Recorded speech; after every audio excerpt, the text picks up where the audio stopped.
नमस्कार, फाइटर समाचार में आपका स्वागत है। पेश आज 5 मई बुधवार सुबह 6 बजे राजस्थान की खास खबरें। बड़ी खबरों से अपडेट रहने के लिए सब्सक्राइब करें फाइटर न्यूज को और प्रेस करें बेल आइकन को। राजस्थान में कोरोना के आंकड़े दिन प्रतिदिन बढ़ते जा रहे हैं। हालांकि सरकार द्वारा कोरोना संक्रमण के इस चेन को तोड़ने के अथक प्रयास किए जा रहे हैं कि ये बढ़ते आंकड़े धीरे धीरे समाप्ति की ओर आएं। इसी के चलते कुछ बंदिशें भी लगाई गई हैं। जिन लोगों द्वारा गाइडलाइन की पालना नहीं की जा रही, उन्हें समझाइश के साथ साथ सख्ती करते हुए चालान और दुकानों को सीज करने की कार्रवाई भी की जा रही है। हालांकि सोमवार आई रिपोर्ट में मंगलवार देर शाम आई रिपोर्ट में कोरोना रोगियों में कुछ कमी देखने को मिली है। मीडिया रिपोर्ट से मिली जानकारी के अनुसार प्रदेश में मंगलवार देर शाम आई रिपोर्ट में पिछले 24 घंटे में 16,974 नए कोरोना रोगी सामने आए हैं। इनमें श्रीगंगानगर जिले में 180 और हनुमानगढ़ में 179 नए कोरोना रोगी सामने आए हैं। पंजाब में मिनी लॉकडाउन के दौरान कुछ और दुकानों को खुलने की भी अनुमति जारी की गई है। इसके तहत पूरे राज्य में दूध, सब्जी, फल, dairy, poultry products, fish, meat, mobile और लैपटॉप रिपेयर की दुकानों पहले में ही छूट दी गई थी। अब कुछ और दुकानों को भी राहत दी गई है जो मिनी लॉकडाउन के दौरान खुल सकेंगी। इसके तहत अब पंजाब में शराब ठेके शाम 5 बजे तक खोलने के निर्देश जारी हुए हैं। इतना ही नहीं, अब कृषि से जुड़े प्रोडक्ट्स जिनमें कृषि खाद और अन्य कीटनाशक की दुकानों को भी खोलने के निर्देश जारी हुए हैं। किराना और ग्रोसरी की दुकानें भी अब शाम 5 बजे तक खुल सकेंगी। नए निर्देशों के मुताबिक अब ऑटोमोबाइल पार्ट्स तथा ऑटोमोबाइल रिपेयर की दुकान, ट्रक आदि की workshop, hardware store, plumbing store, electrical shop की दुकानें खुल सकेंगी।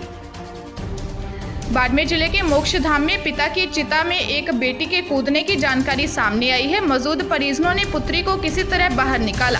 पुत्री को गंभीर अस्पताल में भर्ती करवाया गया है। पिता की बीमारी से मौत से दुखी होकर बेटी ने यह कदम उठाया।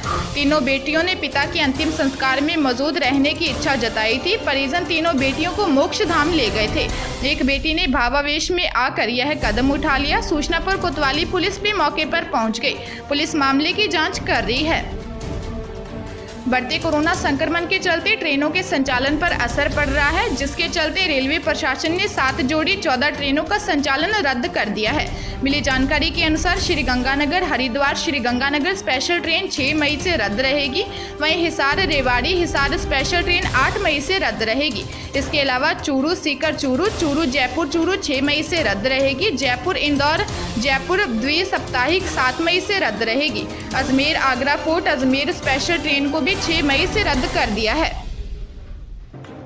बूंदी जिले के केशवराय पाटन थाना क्षेत्र के रंगपुरिया नया गांव में पूर्व सरपंच के पुत्र के मंडप में भीड़ जुटाना महंगा पड़ गया।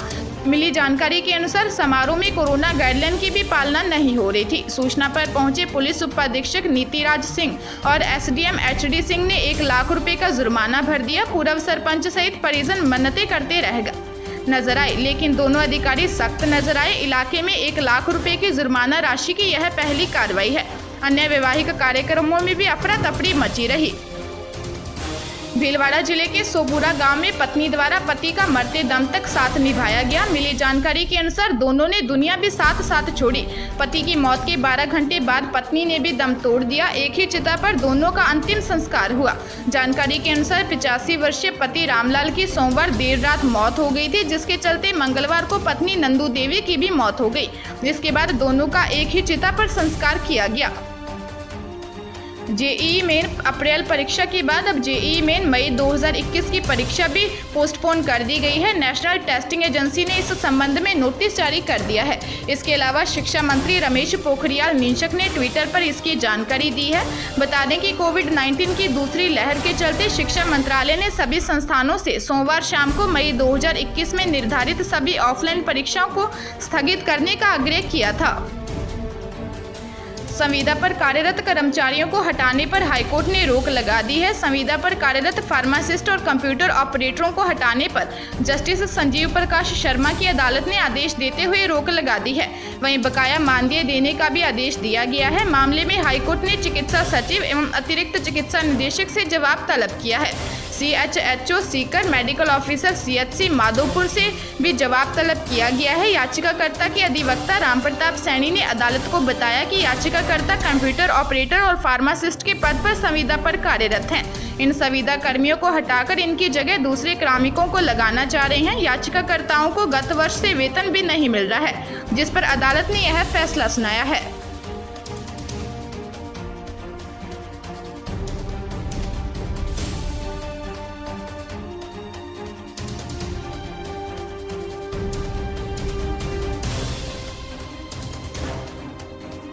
ताजा तरीन खबरों के लिए फाइटर न्यूज को सब्सक्राइब करें और बेल आइकन को प्रेस करें ताकि नई न्यूज अपडेट होते ही आपके फोन की घंटी बज जाए।